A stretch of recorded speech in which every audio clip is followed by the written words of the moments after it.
lalaking nasa drug watch list ng Northern Police District na aresto na. Narito ang news ni Danny Cruz. Isang lalaking nasa drug watch list ang nasa kote ng Northern Police District Drug Enforcement Unit. Ito ang ibinalita ni MPD Director, Police Colonel Josepino Ligan, na aresto sa matagumpay na bypass operation ng DDEU sa pamumuno ni Police Lieutenant Timothy Aniway Jr.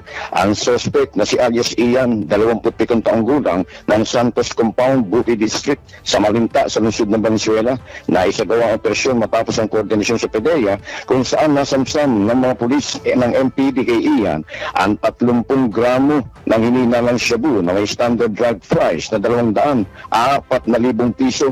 Kalaboso na ito sa kasong paglabag sa Section 11, Possession of Illegal Drugs, at Section 5, Selling of Dangerous Drug ng Article 2 ng Republic Act 9165.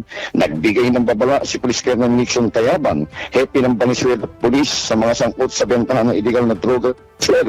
Anya kaliwat kanan ang kanilang operasyon. Sinabi nito na tumigil na ang mga puser na ito na sa kanilang illegal na gawain kung ayaw nilang mabulok sa kulungan. Yan ang balita. Ako si Danny Cruz para sa impilang may todong lakas, DWIC, nagbabalita ng tama, naglilingkod ng tama.